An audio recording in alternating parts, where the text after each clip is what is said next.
Your host, Tariq Mendez, takes you on a journey with guests from all around the world. Broadcasting around the world. Around the world.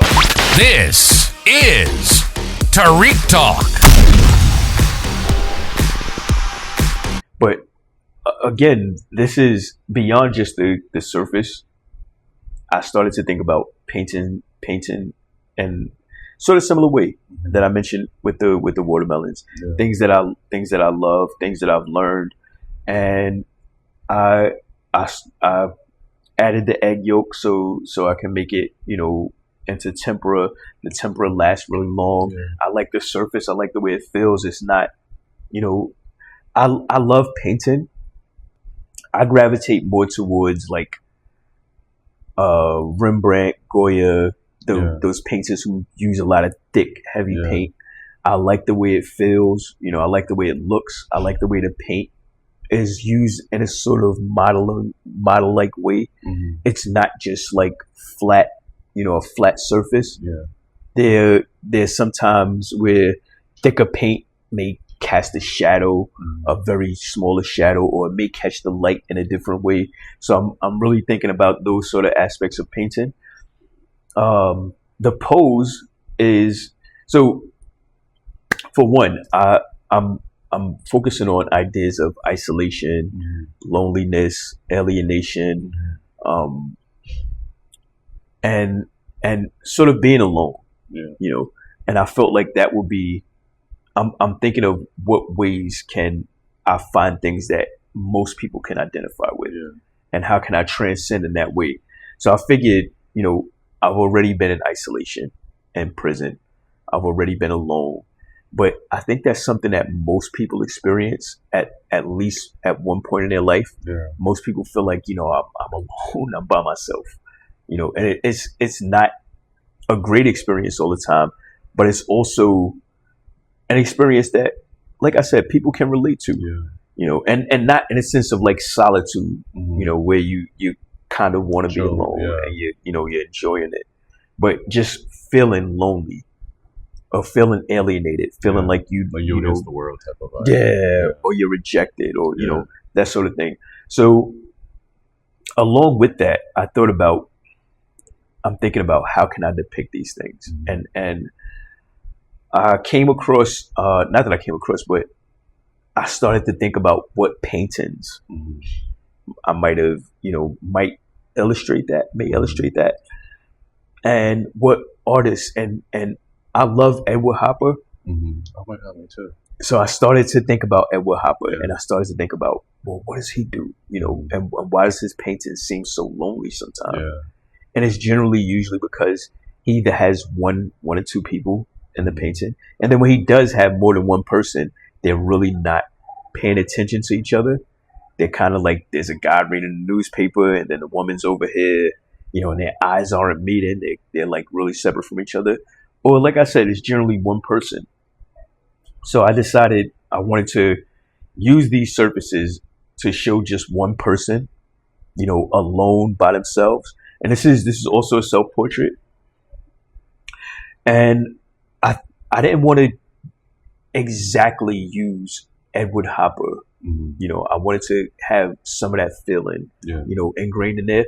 But then I came across like Edouard Manet's The Luncheon on the Grass. Okay. And there's if you know the painting, there's the nude woman, and then there's two men next to her, and then the men have on clothes. Okay. They're clothed, and she is nude. So when I recognized it, I said, you know what? She's kind of isolated and alienated in that way. She's the only person there who doesn't have on clothing. Yeah. And she's also directly addressing the viewer. She's also looking directly at the viewer.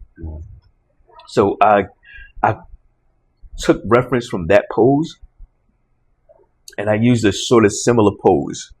She's also sort of sitting in a similar way, with that one leg up and sitting on the grass. But then also Alexander Cabanel has a painting called The Expulsion of Lucifer, where Lucifer is being expelled from heaven, and he's being alienated in that way.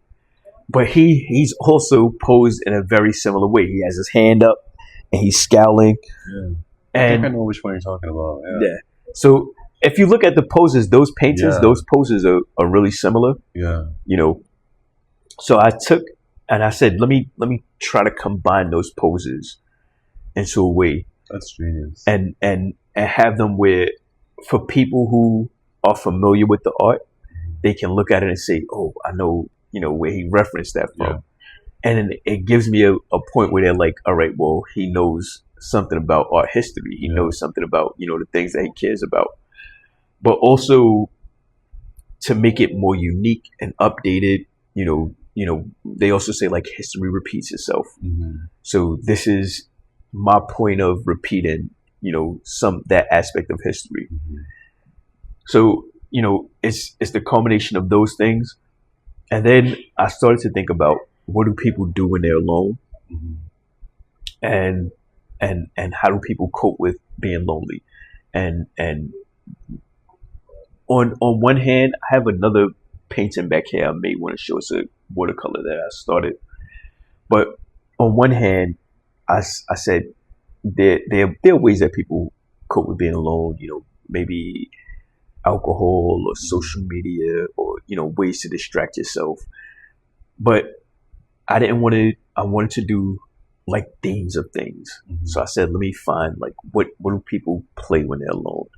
And I remember growing up, my mother would play solitaire. She taught me how to play solitaire, the card game. Yeah. And I remember playing it very often. I was always partial to being by myself. So I remember playing this game often, and then crossword puzzles.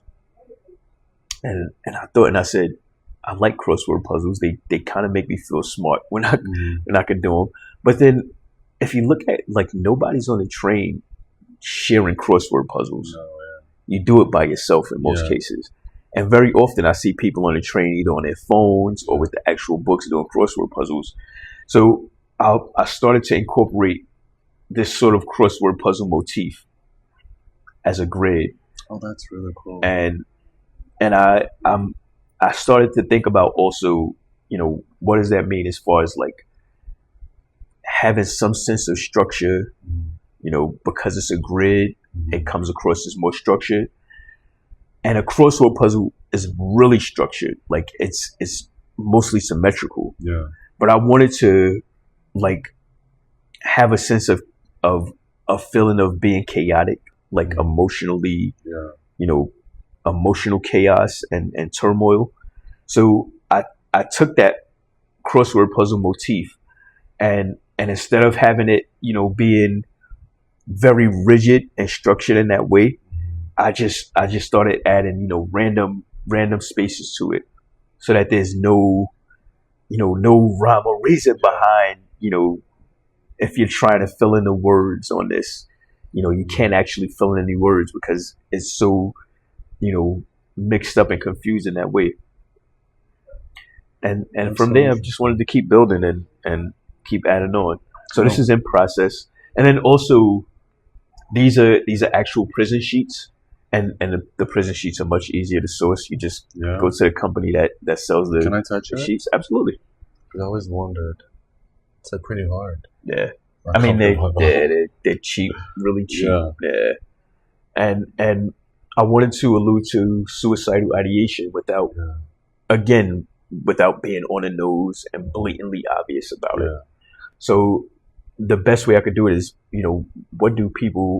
what's one method people use? They use hanging, unfortunately, and they use prison sheets. Mm-hmm. So the intent is to, once this series is established, to have all of them hanging in that way from these prison sheets and not, on a wall, to have it in a little bit more of a interactive way where you may have to walk around it in that sort of way. So that was the combination of that, and that's currently the series that I'm working on. Oh, wow. Yeah, that's really cool. Is this the first piece of the series? So I've just got my first contemporary art sale, which I'm very fortunate about. Thank you. Well, I first thought this was for, besides self-ending, I thought this was for like liberation. I don't know if you were a bad kid like me that you would try to like put bed sheets to crawl out, to sneak out as a kid. So I thought this meant for me like escape, like, you know, putting together, trying to get out. And then this, I thought it was like first like a blueprint of like a prison floor, showing like who's in and who's out. Do you know what I mean? Yeah. And then I thought this could also be like cells, because you're tightly packed, like the cells in your body.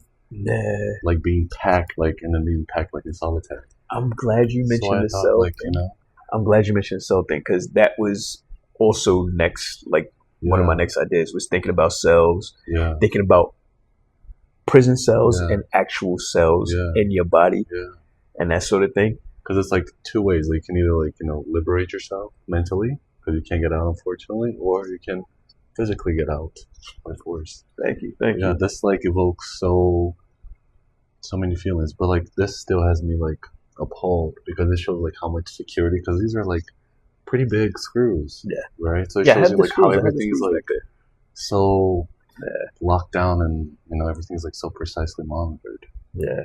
That's so crazy. And I love how you made this look like linen, like the texture of the paint, because you said you used the yolk, but still it looks like you transform like the metal into like a linen canvas type of material. Yeah. So it makes you do like a double take, like, wow. Thank you. Yeah. Thank you. Beautiful work. Thank you for sharing. Thank you. So going along with that series, what I want to do is I want to be able to show, you know, as many techniques. This is watercolor. So I want to be able to show as many techniques as I can as possible. And also, you know,